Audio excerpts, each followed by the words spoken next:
आपका आज वीडियो में स्वागत और है। आज वीडियो हम लेकर आए हैं, उसका टाइटल है what I saw in India and why I think this is India's moment. तो चलिए देख लेते हैं ये वीडियो। लेकिन से पहले इस वीडियो के चैनल का ओरिजिनल लिंक आपको हमारी वीडियो के डिस्क्रिप्शन में मिल जाएगा। सब्सक्राइब करें, लाइक करें, शेयर करें, फॉलो करें इनके चैनल को। इसके अलग में व्लॉग चैनल का लिंक भी हमारी वीडियो के डिस्क्रिप्शन में मिल जाएगा। सब्सक्राइब करें, लाइक करें, शेयर करें, फॉलो तो करें। चलिए देख लेते हैं ये वीडियो।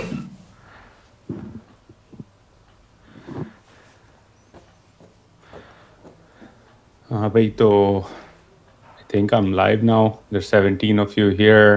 कमेंट्स भी ऑन है, तो चैट में बात करते हैं। It's stream of consciousness conversation. मैं सोचा आज काम से ज़रा जल्दी फारिग हो गया था, तो आपसे बात की जाए कि ट्रिप हुई कैसी हुई, क्या देखा, और क्या कुछ सीखने को मिला इंडिया में जाके।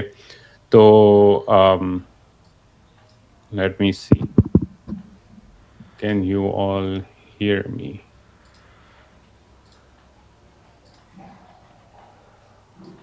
ये लाइव सेशन किया है। I think you can. आवाज़ अगर मेरी आ रही है, if you're on the live stream, just let me know that you can hear me. Let me see. Can you hear me? Okay, you can hear me. All right. So we'll begin. Mic का मैं check कर रहा था. I'm using YouTube Live directly after a long time, तो थोड़ा time लग रहा था समझने में। तो भाई अच्छा, मैं इंडिया गया पिछले कुछ दिनों से इंडिया में था। आई वाज इन दिल्ली से शुरुआत किया, और दिल्ली से शुरुआत करते करते जो है वो पहले हम आगरा गए, आगरा से फिर राजकोट, राजकोट से via Bombay we went to Goa. Goa में 2 दिन के बाद जो है वो एंडेड अप इन बॉम्बे, और फिर बॉम्बे से दुबई हम रवाना हो गए थे, और उसके बाद कराची गए। तो अच्छा भाई, एक सवाल आया, any suggestion for working middle class in Pakistan? भाई ये कॉन्वर्जेशन मिडिल क्लास की नहीं है। This conversation is about my trip to India and what I saw, तो उसके बारे में बाद में करेंगे। But any questions as I talk, please keep them coming. तो अच्छा, दिल्ली से आगरा जब हम गए, तो पहले तो आप जब दिल्ली में आते हैं तो डायरेक्टली जो है, उस वक्त मौसम भी बड़ा अच्छा था, फरवरी का महीना था। तो पहले तो G20 की साइंस जो है वो हर जगह इंडिया में आपको नज़र आती हैं। चाहे आप दिल्ली एयरपोर्ट पे पहुंचे, वहाँ से शुरू होते होते राजकोट के अंदर भी, ताजमहल के पीछे भी, हर जगह जो है वो G20। तो मुझे तो पहले कोई इंडियन बताया कि भाई ये क्या कहते हैं, G20 के स्टिकर्स और पैम्फलेट्स वगैरह का ठेका किसको मिला, उसने बड़े अच्छे पैसे बनाए, जिसको भी मिला। But anyways, that's besides the point. The infrastructure, I think that was a big और मैं दिल्ली पहले जा चुका हूँ, तो obviously दिल्ली में you see it कि infrastructure है, काफ़ी अच्छा बना हुआ है, development है। But one thing जो मैं पाकिस्तानी audiences को काफ़ी बताता हूँ कि women workforce की मैं बात करता हूँ पड़ास पे काफ़ी, कि ख़वातीन जब तक workforce में नहीं होंगी, मर्दों के साथ काम नहीं करेंगी, तो you're not going to develop, your development trajectory is always going to be stunted. And in India you see more inclusion, and you see more inclusion in the sense के अगर आप दिल्ली में भी, बल्कि राजकोट में भी, या बॉम्बे में भी, या गोवा में भी, आप अगर सड़क पे गाड़ी चलाते हुए जा रहे हैं और वहाँ पे कोई काम चल रहा है कि फुटपाथ पे पेंटिंग हो रही है, या कोई कंस्ट्रक्शन का छोटा मोटा काम हो रहा है, तो आपको वहाँ 3-4 मर्द अगर नज़र आएंगे, तो उन 3-4 मर्दों में एक औरत भी नज़र आएगी जो या तो सीमेंट मिक्स कर रही है, या she is laying down bricks, और she is painting something. Bombay में आपको ट्रैफिक वार्डन्स वुमेन नज़र आएंगी काफ़ी सारी। इसी तरह राजकोट में, जो कि क्या कहते हैं, इट्स थर्ड और फोर्थ लार्जेस्ट, जो इंडियंस हैं वो करेक्ट कर दें, थर्ड और fourth largest city in Gujarat.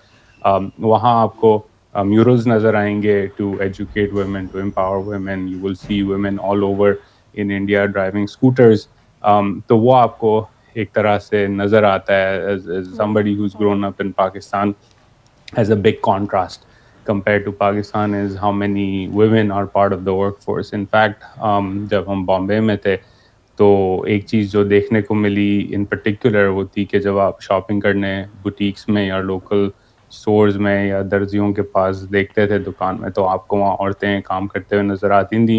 In comparison if you go to Zainab market in Karachi for example, तो, और मैं कराची इसलिए कह रहा हूँ क्योंकि Bombay largest city, Karachi largest city, more diverse, more developed in sense, more open in that sense. आपको कराची में भी इतनी ख़वातीन काम करते हुए नज़र नहीं आएंगी, तो you will see that difference over there.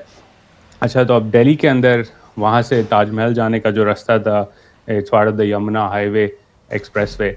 तो एक्सप्रेसवे में मैंने बड़ी अच्छी चीज़ नोटिस की, वो ये थी कि हम जब जा रहे थे तो मेरा जो ड्राइवर था ही वॉज क्वाइट अपसेट। एक दफ़ा टोल पे रोका, दूसरी दफ़ा रोका, वो कैश दे रहा था और उसका जो इजी टैग था, फास्ट टैग कहते हैं उसको इंडिया में मेरे ख्याल में, वो नहीं चल रहा था। तो ही गॉट वेरी अपसेट। तो मैंने उससे तीसरी दफ़ा पूछा, भाई इतना मतलब ठीक है कैश पे थोड़ा और रुकना है, थोड़े चेंज के लिए जल्दी तो हमें नहीं है, तो क्यों तुम इतना गुस्सा हो रहे हो? उसने कहा सर गुस्सा इसलिए हो रहा हूँ कि जो कैश है उसका toll is 2x that of digital payment. तो मैंने लगाया हुआ है कार्ड, उस पर वो लोड करना था, उसने लोड नहीं किया सुबह।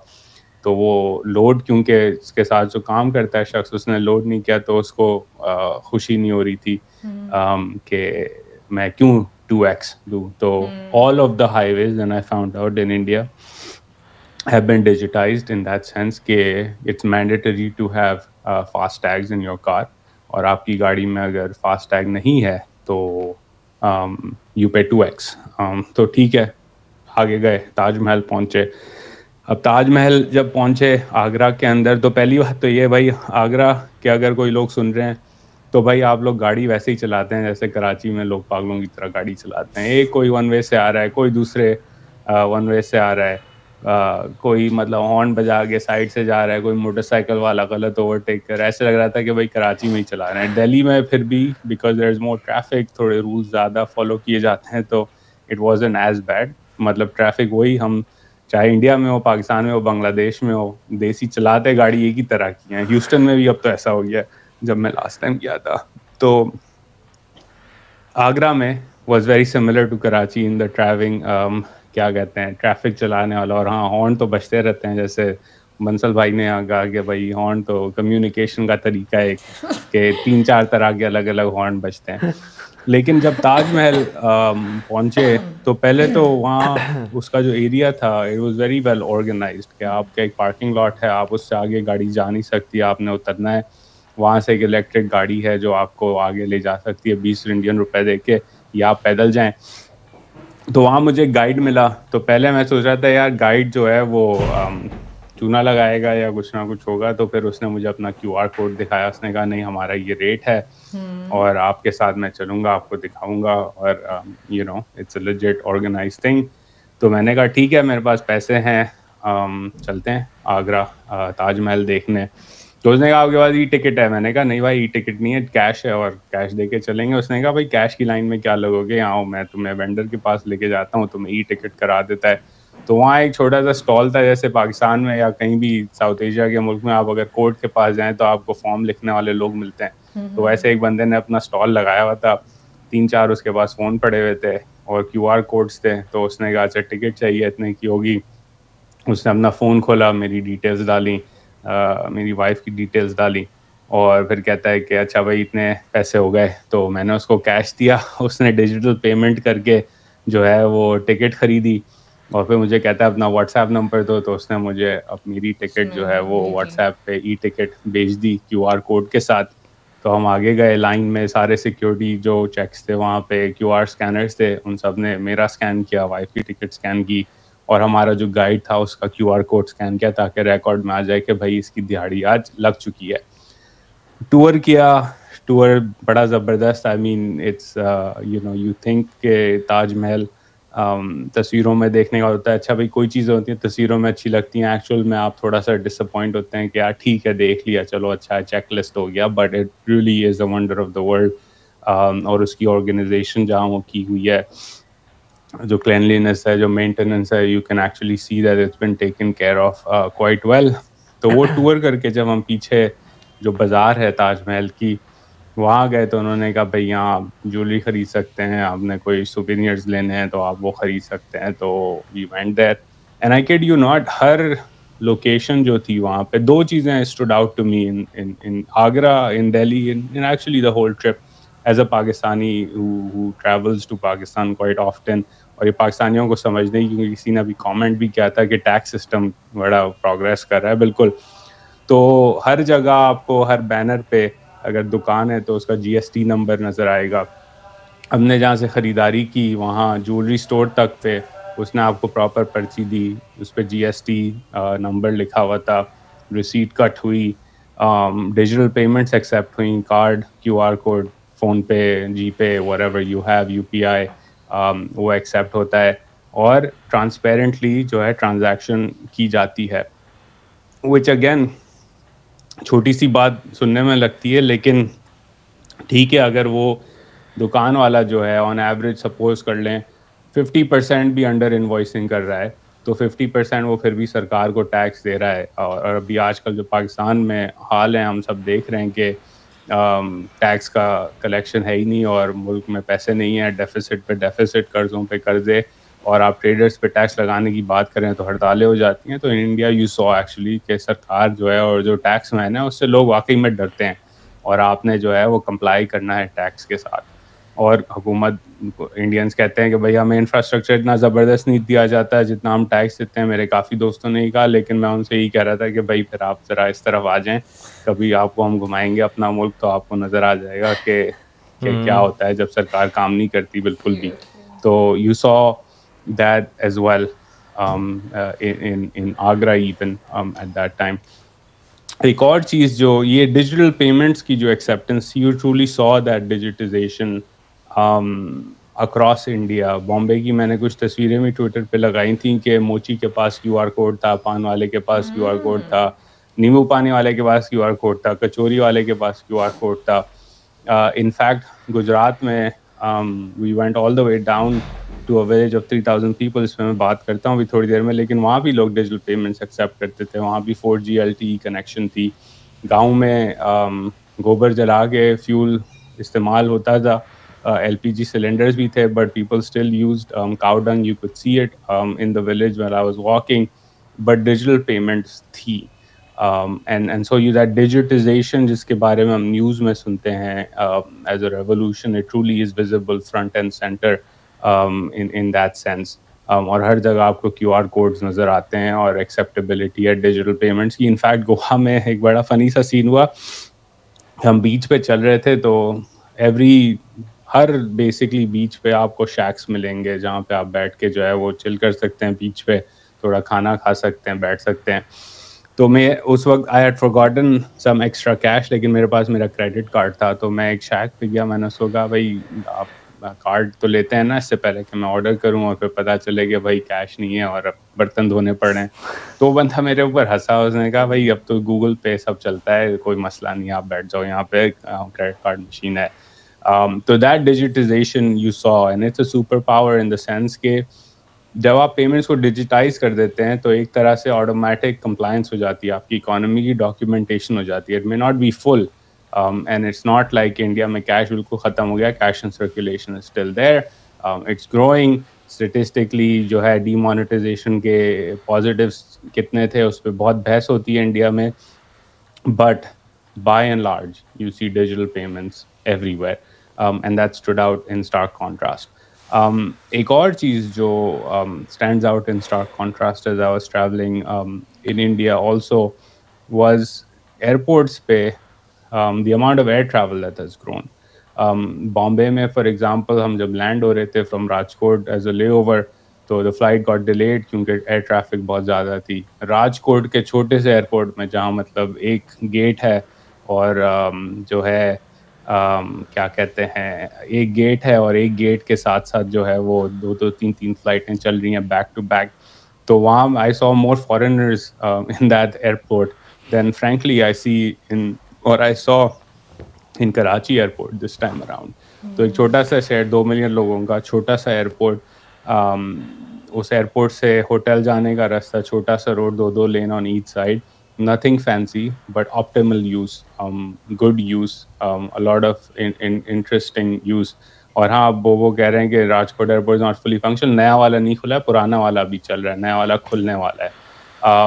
and in that sense you saw के इंफ्रास्ट्रक्चर बनता है, लेकिन infrastructure is for the many not the few. एक और एग्जांपल आपको मैं दे देता हूँ, you can look it up on your Google maps during the day. अगर आप पाकिस्तान या इंडिया में आप इस्लामाबाद एयरपोर्ट से, सरीना होटल से इस्लामाबाद एयरपोर्ट का रास्ता डालें और किलोमीटर्स और टाइम कंपेयर करें, और इसी तरह डाउनटाउन दिल्ली से इस एयरपोर्ट का रास्ता डालें और किलोमीटर और टाइम कंपेयर करें, तो आपको नज़र आएगा कि Islamabad airport is further away but the time to get there is less, क्योंकि चौड़े चौड़े रोड बनाए हुए हैं। अगेन किसके लिए हैं? जो अमीर हैं वो फ्लाई करते हैं उनके लिए। दिल्ली का एयरपोर्ट करीब है और उसका रोड छोटा है, लेकिन उस पर ट्रैफिक ज़्यादा है क्योंकि वो ऑप्टिमाइज़ किया गया है रोड इन दैट सेंस। तो you see that as well कि जो इंफ्रास्ट्रक्चर बन रहा है बहुत ज़्यादा बन रहा है, और बहुत ज़्यादा इंफ्रास्ट्रक्चर की ज़रूरत है इंडिया में, but the way it's being built is not कि हर जगह अंडरपास बना दो ताकि जो DHA वाला है वो जल्दी अपनी ऑफिस पहुंचे और ऑफिस से वापस आ जाए। It's for the many not the few, that stood out as well. Another thing for example that you saw in Bombay infrastructure की बात करते हुए, कि I think 8 to 10 new metro lines are being built in Bombay, and if you go through the main city to go from point A to B, you have to go through a lot of traffic, and again underpasses नहीं हैं, छोटे road हैं, आपको वहाँ लोग पैदल चलते हुए इसीलिए नज़र आते हैं, और मेट्रो इसीलिए फंक्शनल है क्योंकि again it's for the many not the few, and in Bombay you can actually walk in most places. At least the places I went to, and I was primarily in the old parts of the city, South Bombay and stuff, because I was sightseeing. दूसरे जगहों पे जाने का मौका नहीं मिला, but again my friend said कि it is more walkable as a city than many other cities in South Asia. तो इंफ्रास्ट्रक्चर बन रहा है, बट अगेन इंफ्रास्ट्रक्चर इस तरह से बन रहा है कि उसकी जो फंडिंग है, उसकी जो यूज़ है, उसकी जो ऑप्टिमाइजेशन है वो आम शहरियों के लिए है, सिर्फ अमीरों के लिए नहीं, which again stands out to me, and I will give you the proper infrastructure example from Rajkot. मैं जहाँ से हूँ या मेरे दादा और नाना जहाँ से हैं, the one is a town called Batwa, जो कि साउथ ऑफ राजकोट है, साउथ ऑफ जूनागढ़ है, और उसके और नीचे साउथ में एक गांव है गेट बगस्ट्रा, जो कि 3000 या 3500 लोगों का गांव है, लिटरली गांव है, और उसके आप अगर 15-20 मिनट और नीचे ड्राइव करें साउथ में तो आप पहुंच जाएंगे अरेबियन सी पे। बेसिकली आप ख़त्म हो गया Gujarat, and you enter waters basically. In that whole drive, it's roughly 200 kilometers from Rajkot down all the way each way. We maybe hit 5 kilometers of bad road, लेकिन ये हाईवे नहीं थे, ये 2 लेन मेटल रोड्स थे जहाँ आपको मोटरसाइकिलें नज़र आएंगी, ट्रक्स नज़र आएंगे, एवरेज गाड़ियाँ नज़र आएंगी। चौड़ा रोड नहीं है, मोटरवे नहीं है, कर्ज़ों, चाइना के कर्ज़ों से बनाया हुआ मोटरवे नहीं है, डॉलर के कर्ज़ों से बनाया हुआ मोटरवे नहीं है, बट 2 लेन का मेटल रोड है जिस पे हैवी ट्रैफिक है, जिस पे ख़वातीन आपको स्कूटर चलाती हुई नज़र आती हैं, जिस पे आपको कभी कभार भैंस गाड़ी भी नज़र आ जाएगी अगर आप गांव के इलाके में हैं, और बाकी रोड बहुत अच्छे हैं। तो all the way to the Arabian Sea from Rajkot, the infrastructure was great, but again built in a way that was optimized for the people who live there, और मतलब ज़्यादा खर्चा उस पर नहीं हुआ था, ऑप्टिमल खर्चा हुआ था for the economic activity that happens over there. उस गांव में जब मैं बगसरा पहुंचा तो छोटा सा गांव है, जैसे मैंने कहा कि काऊ डंग है वहाँ पे इस्तेमाल होती है अभी भी। तो मुझे एक शख्स मिले, उन्होंने कहा मैं तुम्हें जो है टूर कराता हूँ, दिखाता हूँ गाँव की। उन्होंने पूछा कहाँ से हो? अच्छा, पहले टूर से पहले कहानी ये हुई कि मेरे अब्बा जो हैं वो जा चुके थे इस गांव में, तो उन्होंने कहा था यहाँ पे एक मज़ार है, और उस मज़ार में जो है मेरे दादा के कुछ बच्चे जो फौत हो गए थे 47 से पहले वो दफन हैं, कुछ और लोग भी ख़ानदान के दफन हैं। तो उन्होंने कहा उसको वहाँ जाके तुम देखना, क्योंकि देखो क्या मिलता है तुम्हें वहाँ पे। तो वहाँ पे जो है क्या कहते हैं, वहाँ जब मैं पहुँचा रोड से आते हुए तो गांव का गेट नज़र आया। अब मेरे दिमाग में था छोटी सी कोई मज़ार होगी, तो और मेरा ड्राइवर जो था वो ख़ुद भी राजकोट से था, वो ख़ुद यहाँ तक कभी नहीं आया था, और उसको पता था कि मैं पाकिस्तान से हूँ और मैं किस वजह से आया हूँ, क्योंकि बाटवा पे मैं आता हूँ। बाटवा में हमने क्या किया, तो वहाँ जब बगसरे में हम पहुँचे तो अंदर आ गए हम गाँव के, तो उसने गाड़ी रोकी और गुजराती में पूछा, एक आदमी चल रहा था, उसका नाम गोविंद भाई था। बाद में पता चला कि भाई यहाँ मज़ार है। तो उसने कहा मज़ार तो पीछे दरवाजे पे तुम्हें नज़र नहीं आई? तो हमने कहा नहीं नज़र आ रहा, इतनी बड़ी बिल्डिंग है ग्रीन रंग की। तो हमने गाड़ी पीछे मोड़ने लगे, तो उसने कहा मेरे साथ चलो, मैं तुम्हें दिखा देता हूँ, आओ मेरे साथ। तो he pointed us in the right direction. Ismail Pir की दरगाह उसे कहते हैं, इस्माइल पीर और ज्वाला पीर 2 दरगाहें वहाँ पे। अंदर गया तो कुछ लोग खाना खा रहे थे और I just started walking around. दरगाह देखी, दरगाह से ग्राउंड थोड़ा एक चक्कर लगा के वापस आया बाहर या दरवाजे की तरफ। तो there was a Hindu priest there. तो उसने पूछा कि आप क्या ऐसे ही घूम रहे हो? मैंने कहा, उन्होंने कहा अंदर गए। मैंने कहा अंदर जा रहा हूँ अभी। तो उसने कहा कि यहाँ जो तुम्हें दुआ मांगनी है ना, वो या मन्नत माननी है तो मांग लो। इसके इस्माइल पीर है इसका नाम, और इसकी जो है बड़ी ताकत है। तो मैंने कहा ठीक है। तो अंदर से चक्कर मार के बाहर आया तो मैंने उससे बात किया, स्ट्रक अप अ कॉन्वर्जेशन कि भाई कौन थे, क्या थे। तो उन्होंने कहा कि भाई ये जो हैं क्या कहते हैं, ये 600-500 साल पुरानी इनकी कब्र है और यहाँ सब आते हैं, हिंदू भी आते हैं, मुसलमान भी आते हैं, सिख भी आते हैं, मसीह भी आते हैं। जो है यहाँ गुजरात में इस इलाके में जिसको पता है इस दरगाह का, वो यहाँ आता है। और साथ ही में मंदिर था। तो मैंने उनसे पूछा भाई यहाँ तो मैंने सुना है कोई, क्योंकि मैंने उनको कहा मैं पाकिस्तान से हूँ, मेरे दादा इस गाँव से थे। मैंने कहा यहाँ तो अब कोई मुसलमान नहीं है, तो इसकी देखभाल कौन करता है? तो जो लोकल कम्युनिटी है वहाँ वो उसकी देखभाल करती है, पेंट, रिपेयर, ये वो, which was a really beautiful thing to see के एक श्राइन है मुसलमानों की, मुसलमान चले गए लेकिन वो श्राइन अभी तक वहाँ मौजूद है। और उसकी मैंने तस्वीर भी लगाई थी, उसकी अपकीप हुई हुई है बिल्कुल बेहतरीन तरीके से, और वहाँ सब लोग आते हैं और अभी तक वहाँ के मज़ार पे चक्कर लगा के मन्नत मान के, जिसने मन्नत मानी होती है वो चले जाता है। फिर जब गांव के अंदर गए तो गोविंद भाई वापस मिले। उन्होंने कहा मैं आपको टूर कराता हूँ कि यहाँ पे ये पुराने घर मेमनों के थे, ये पुराने घर खाली हो गए, फिर अब यहाँ जो लोग हैं गांव के वो रहते हैं। तो जब हम चक्कर लगा रहे थे तो मुझे एक बड़ी सी बिल्डिंग नज़र आई। तो मैंने उससे पूछा कि अच्छा ये क्या है, ये कोई म्यूनिसिपल ऑफिस है या कुछ है? तो उसने मुझे कहा नहीं ये स्कूल है और स्कूल में हमारे बच्चे यहाँ पढ़ते हैं। तो एक 3000 लोगों के गांव में एक बड़ी सी स्कूल थी, अच्छी सी पेंट हुई हुई, नाइसली केप्ट। और it was beautiful to see that as well कि एजुकेशन पे एम्फेसिस है। ये मैंने राजकोट में भी देखा कि बखसूस ख़वातीन बच्चियों की एजुकेशन पे बहुत इंसिस्टेंस थी, और वो नज़र आ रहा था पुश। इसी तरह बाटवा में जब मैं गया तो बाटवा is a bigger town.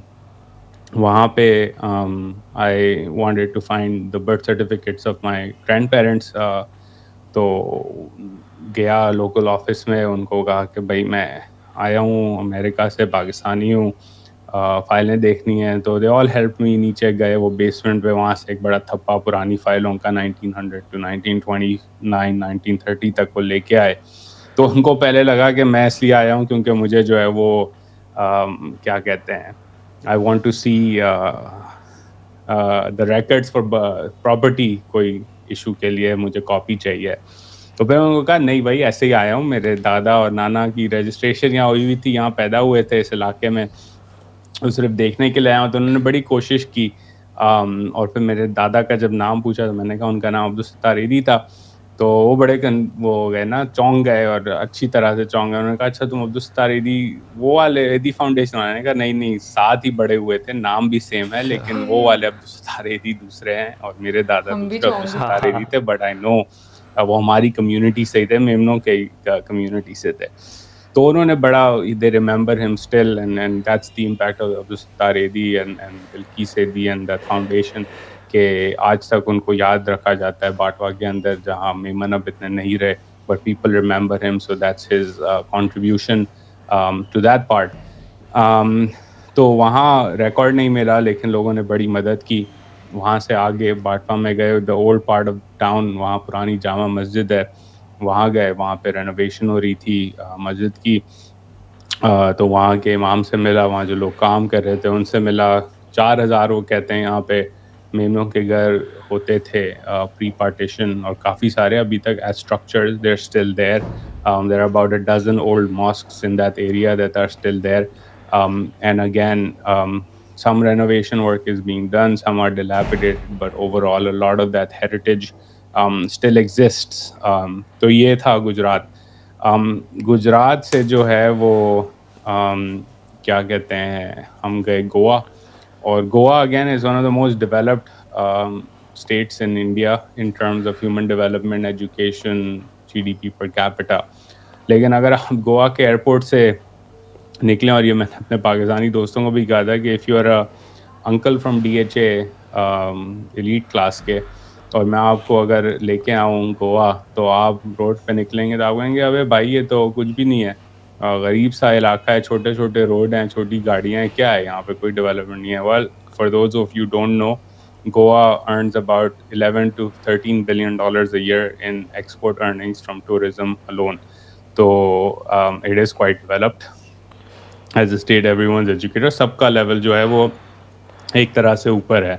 So it's a more equal in that sense than what you would see कि बड़ा infrastructure नहीं है, बड़े शोशा नहीं है, लेकिन everybody is kind of living a good happy life, and the development is there, and you can see it when you talk to the people that they're quite happy as citizens of that state. And again in Goa you saw the same thing I did not land at the new Goa airport, I landed at Dabolim. So you see there as well that there's a lot of development, a lot of progress, and you go around the place and you see a lot of compliance with, again as I said, tax. कि कबाड़ी की दुकान के पास से हम जा रहे थे, तो मैं रुका वहाँ, मैं तस्वीर ली उसकी कि भाई ये पुराना फर्नीचर पॉलिश करके देता है, लेकिन उसकी साइन बोर्ड के कोने में GST नंबर लिखा हुआ था, और वहाँ भी जो है वो आपको पक्की रसीद जो है वो देंगे वहाँ पे जाके. तो again as a Pakistani that was interesting for me to see. And Bombay again metros बन रही हैं, इंफ्रास्ट्रक्चर बन रहा है, and there's a lot of development, and again a lot of people from Bombay will say well इतना ज़बरदस्त नहीं था, तुम बता रहे हो तुम साउथ बॉम्बे में थे, बाकी इलाकों में नहीं गए, ये वो. बाकी इलाकों से ड्राइव थ्रू करके गया, मरीन ड्राइव देखी, लेकिन मैं खुद भी कराची से हूँ, और मैं कराची के क्लिफ्टन वगैरह के इलाकों में ही बड़ा हुआ हूँ. तो I kind of was comparing and have been comparing that the elite parts. Even you see a lot more development, a lot better infrastructure, a lot better governance, a lot better rule observation there in parts of Pakistan, and that's my vantage point, right? So maybe agar aap Bombay se aapko lagta hoga bhai this is not enough, and by no means is enough. India is still a developing country, still an emerging market, a long way to go, but when you compare basic things, you see infrastructure, education, development, observance of tax rules, you see. And yes, I did go to Thalassa, which was great. We had dinner there. बड़ी ज़बरदस्त अच्छा सा view था, और sunset was beautiful over there in Goa. But you see that, and I think that was the biggest takeaway for me, was there was an energy, and when you go from that energy to Karachi, where this was before आज की जो चीज़ें हुई हैं उससे पहले मैं वहाँ था, तो आपको एक नज़र आ रहा था despondency, despair, कुछ नहीं चल रहा, पोलराइजेशन है, गवर्नेंस का फुकदान है. कराची वैसे ही every time I go is more and more devastated because of the way it's being run. मैंने कुछ तस्वीरें मेवा शाह एरिया की भी लगाई थी कराची की. तो you saw that in India, and I think that was the biggest takeaway for why I think this is like the optimism we see, and the investment coming into India we see. I think it makes sense when you go on the ground and you talk to people, and you see the work, and you see the idea that they have, that they want to progress, and they want to be part and be winners globally, which Pakistani youth also want to be. But एक system का issue है पाकिस्तान के अंदर, which we're seeing play out at this very moment in time. आखिरी चीज़ कुछ लोगों ने पूछी थी कि भाई जब आप उनको बताते थे कि आप पाकिस्तानी हैं तो क्या रिएक्शन होता था. And again in summary I will say कि रिएक्शन वही होगा जो कभी कोई इंडियन पाकिस्तान आएगा, और काफ़ी आते भी रहते हैं. मेरे कुछ दोस्त भी आ चुके हैं कि भाई आप मिलेंगे और आप कहेंगे कि आप इंडिया से हैं, तो लोग आपको कहेंगे आप घर आओ, हमारे चाय पियो, खाना खाओ हमारे साथ, पाकिस्तान के बारे में बताओ. I'll give you 2 interactions that I had with random people. एक था प्लेन पे कि I forget what flight I was on, but मेरे साथ जो शख्स बैठे हुए थे उनसे बात, we struck up a conversation. तो वो जा रहे थे सोमनाथ, मैं जा रहा था राजकोट अपने दादा और नाना के अपने एंसेस्ट्रल होम्स में, वो जा रहे थे सोमनाथ मंदिर पिलग्रिमेज के लिए। तो बातचीत शुरू हुई, तो फिर उन्होंने कहा तुम्हारी जो हिंदी बोलने का तरीका है बड़ा कहाँ से हो तुम?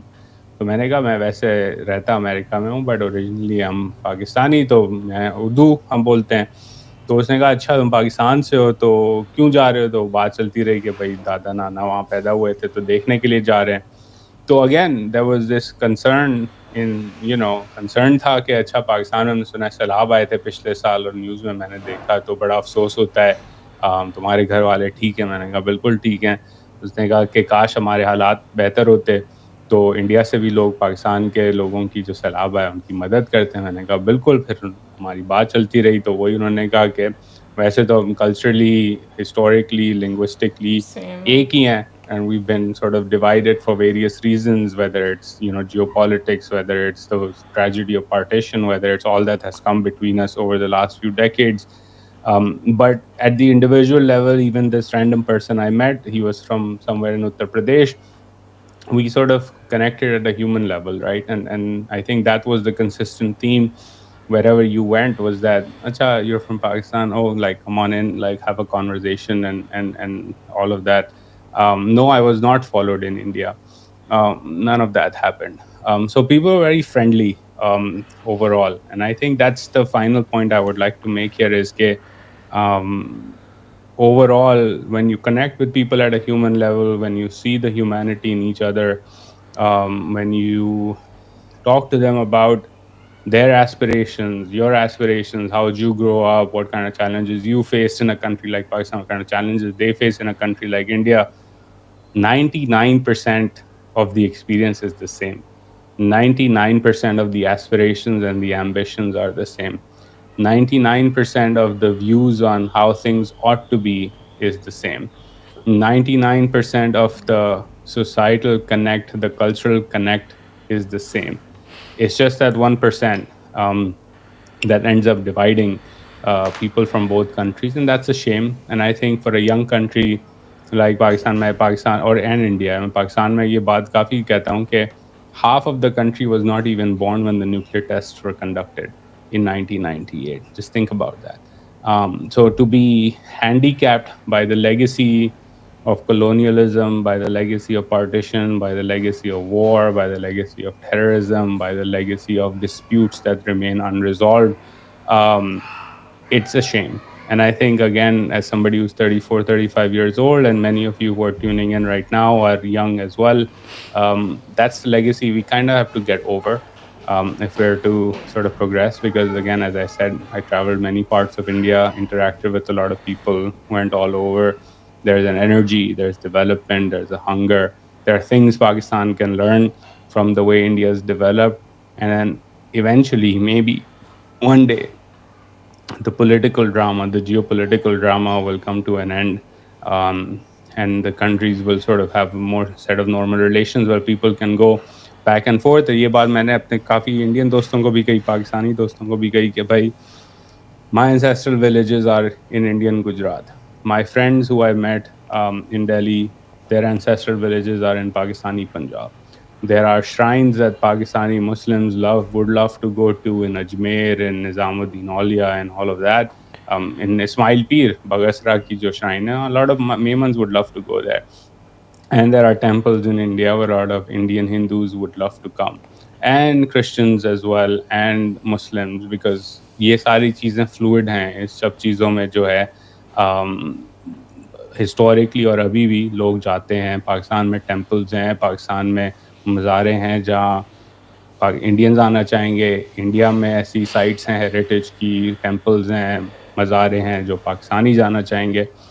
तो maybe we need more Kartarpur corridors to break that log jam.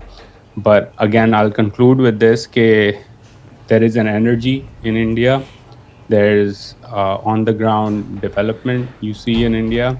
There is growing inclusion, particularly of women in India.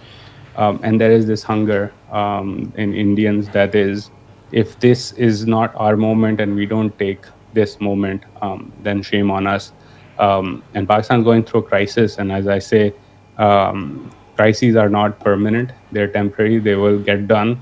And the hunger in Pakistanis is the same as the hunger in the Indians. It's just that currently are working a lot better. And that was, in a way, good to see. As you know, you're from the subcontinent.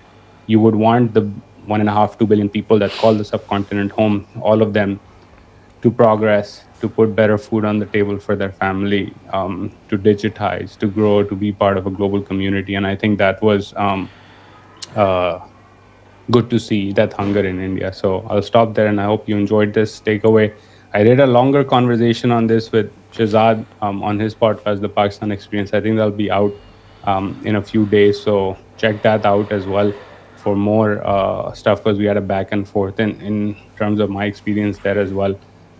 But I figured I'd do this conversation because some of you had said, many of you had said that kaisa tha. So I hope that you found this helpful. But until next time, take care. भाई India Pakistan की जहाँ पर बात आती है ना, तो मैंने एक चीज़ जो है खुद भी ये चीज़ मैंने ऑब्जर्व की हुई है कि आप जब इंडिया और पाकिस्तान में होते हैं ना, आपके जो एक देखने का पॉइंट ऑफ व्यू होता है ना, वो डिफरेंट बहुत ज़्यादा होता है। लेकिन जब आप इंटरनेशनल कंट्रीज में मिलते हैं, वहाँ पे लोग बहुत प्यार मोहब्बत से रहते हैं। इवन के उसके अलावा भी ये जो गर्मा गर्मी है सिर्फ आपको पॉलिटिक्स में और आपको जब बॉर्डर पे नज़र आती है। लेकिन ऑन दी अदर साइड जब आप एक दूसरे का कंट्री विजिट करते हैं, तो जो चीज़ें जो आपको वहाँ पे जो है ना एक्सपीरियंस करने को मिलती हैं, आप जब लोगों को जो है ऑन द ग्राउंड जाकर जानते हैं, तो एक चीज़ जो आप रियलाइज़ करते हैं हमेशा कि जो चीज़ें आपको जो है मेन स्ट्रीम मीडिया पर बताई जाती हैं और जिस तरह से बताई जाती हैं, वो कभी उस तरह से थी ही नहीं जैसे पोर्ट्रे किया गया है। वेल, जो आज हम लोगों ने वीडियो देखी और जो ब्लॉगर थे उन्होंने अपना एक्सपीरियंस शेयर किया। सबसे पहले तो मैं ये बात बोलूँगी कि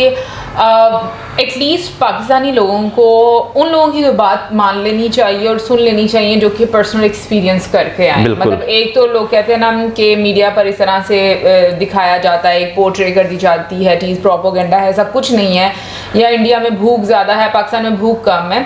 सबसे पहले तो मुझे लगता है कि हमें अपना एटीट्यूड चेंज करने की ज़रूरत है, जो बहुत शदीद वाली ज़रूरत है।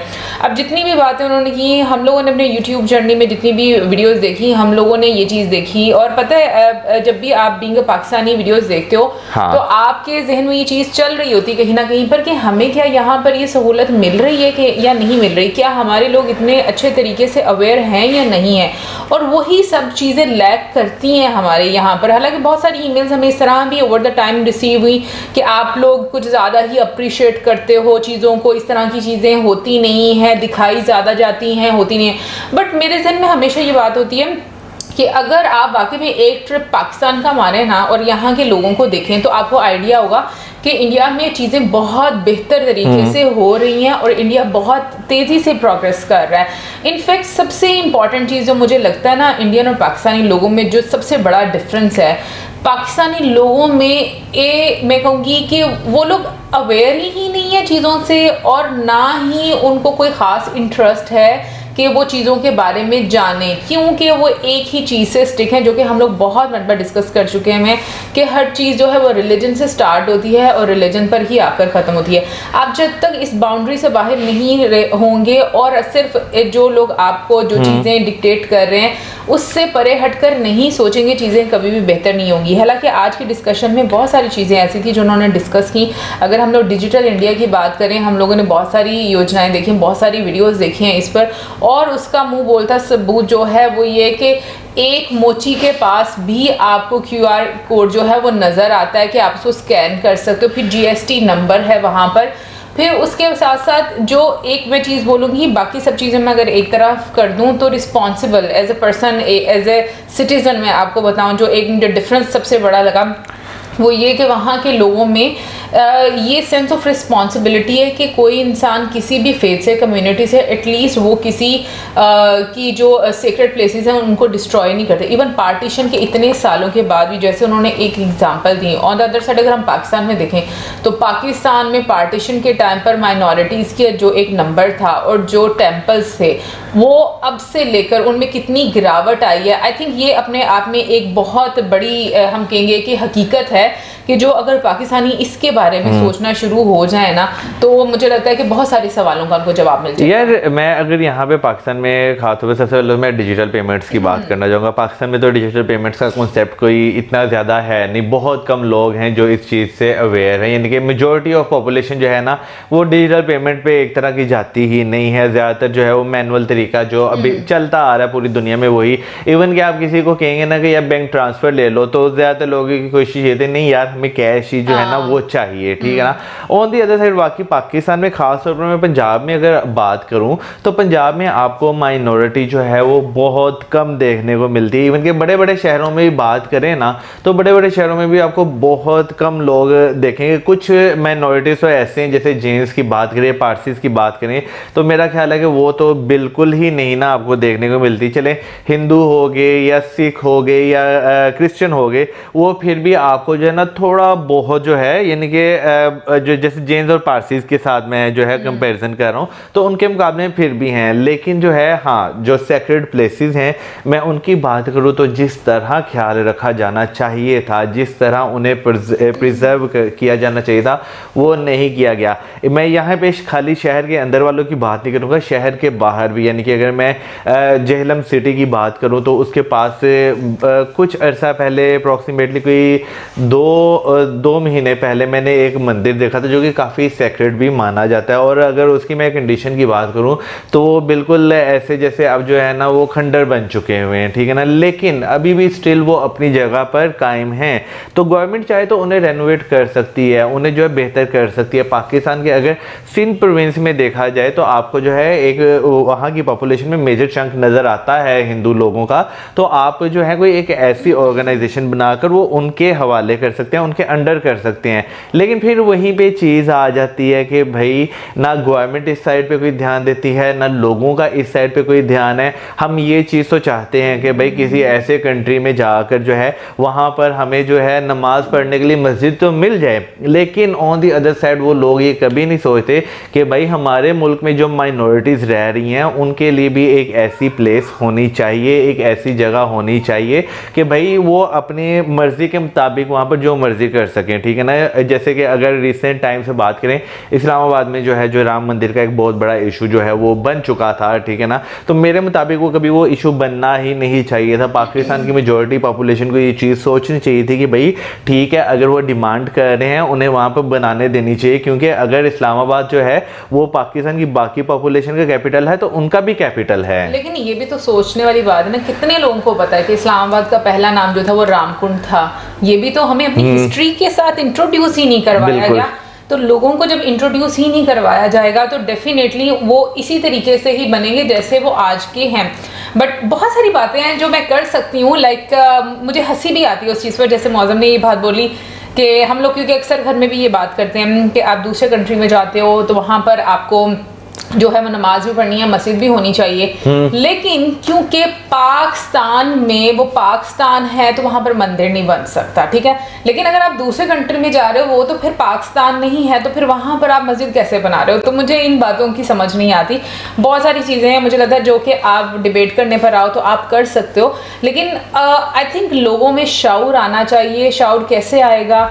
लोग पढ़े लिखे होंगे, लोगों का दूसरे लोगों के साथ कनेक्शन ज़्यादा होगा। मुझे नहीं समझ में आता है। अभी जैसे माइनॉरिटीज की भी बात करें, पंजाब में अगर आप देखो तो आपको डाइवर्स कल्चर नजर नहीं आता पाकिस्तान के पंजाब में। जो इवन के सॉरी आपको इंटरप्ट कर, डाइवर्स कल्चर के साथ साथ जो यहाँ का जो अपना एक पंजाबी कल्चर था, ठीक है ना, जो पंजाबी कल्चर के फेस्टिवल थे हमने वो भी खत्म कर दिए हैं। और दूसरी साइड पर अगर हम सिंध वाली साइड पर देखें तो वहां पर आपको फिर भी डाइवर्स कल्चर नजर आता है, लेकिन प्रोविंस टू प्रोविंस आप कितने कनेक्टेड हो लोगों से, वो भी चीज मुझे लगता है कि पाकिस्तान में बहुत ज्यादा एक कमी है शदीद वाली।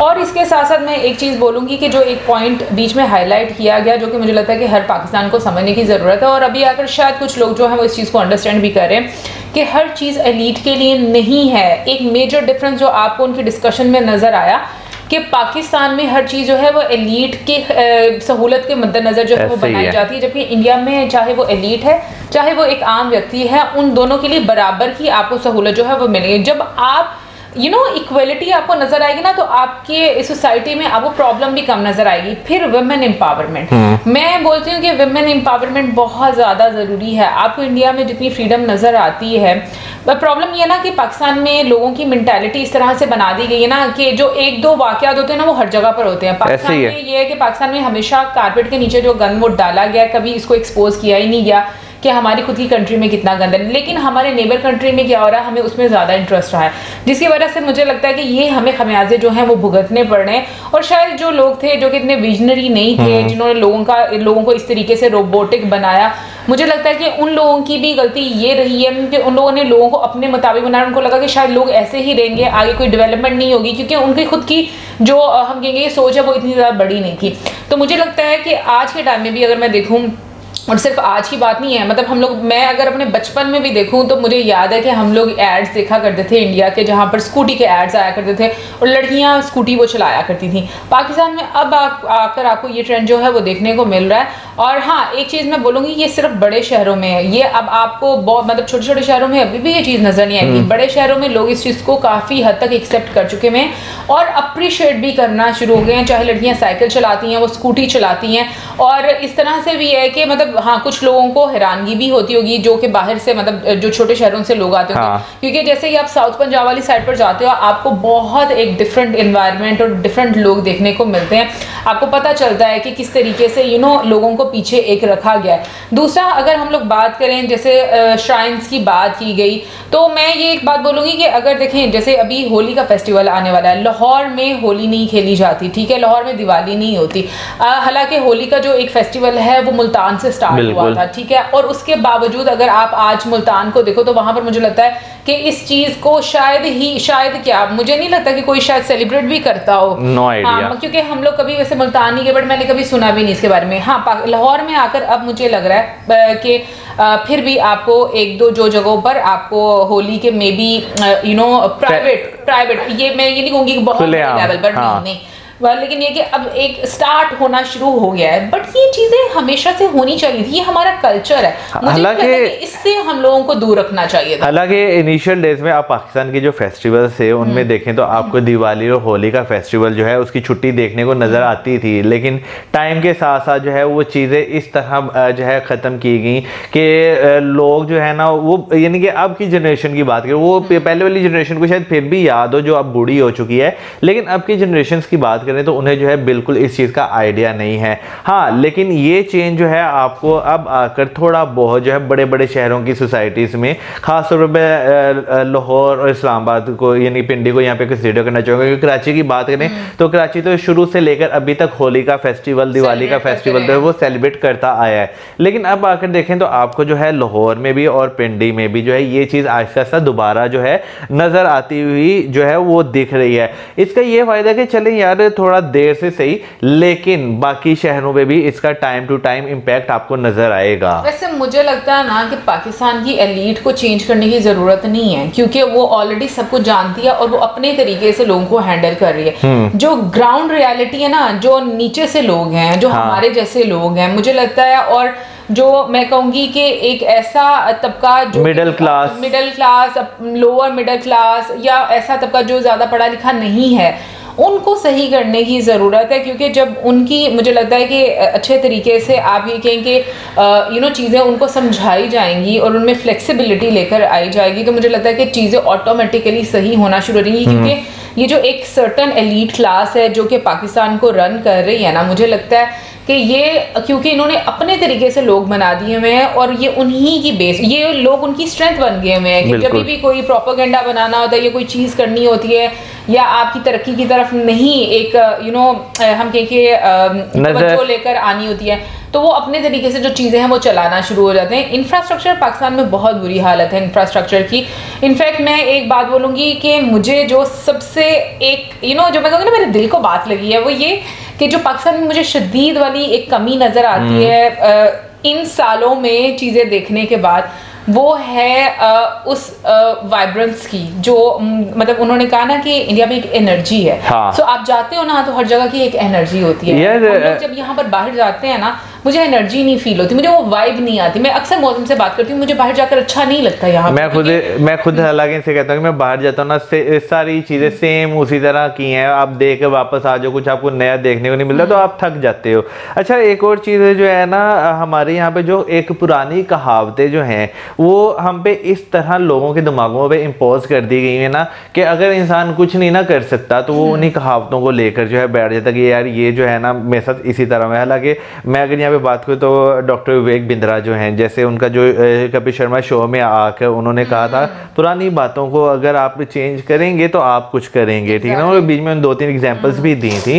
तो लिटरली हम जो है ना, जो एक चीज़ हमारे आँखों पे, कानों पे, दिमाग पे जो पट्टी बांध दी गई है ना, हम उसी के साथ जो है अभी तक जी रहे हैं। हमें उस पट्टी को उतारने की ज़रूरत है, उस पट्टी को जो है खोल के फेंकने की ज़रूरत है कि भाई ज़िंदगी गुजारने के और भी बहुत सारे तरीके हैं। आप जैसे हम यहाँ पे पाकिस्तान इंडिया की बात कर रहे हैं, भाई रिलेशंस अच्छे करके भी आप चल सकते हैं। बहुत सारी चीज़ें हैं जो आप एक दूसरे से शेयर कर सकते हैं। आप अगर देखा जाए तो पॉलिटिकली, आप जो है इकोनॉमिकली और कल्चरली एक दूसरे को बहुत ज़्यादा बेनिफिट पहुंचा सकते हैं। वैसे मैं ये बात बोलूँ, मैं खुद ये चाहती हूँ कि इंडिया और पाकिस्तान के रिलेशन जो है वो अच्छे हों। पता नहीं मेरा गला क्यों जो है वो ख़राब हो रहा है लेकिन उसके साथ साथ मैं सबसे पहले ये चाहती हूँ कि पाकिस्तानी, जितने भी पाकिस्तानी हैं, हमारी आने वाली नस्लों को, मतलब मैं कहती हूँ कि अभी से चाहे देर आए दुरुस्त आए, ये चीज़ स्टार्ट हो जानी चाहिए कि हमें असलियत से, हकीकत से रूबरू होना पड़ेगा। हमें एक्सेप्ट करना पड़ेगा हर चीज़ का, पार्टीशन का भी, पार्टीशन से पहले का भी,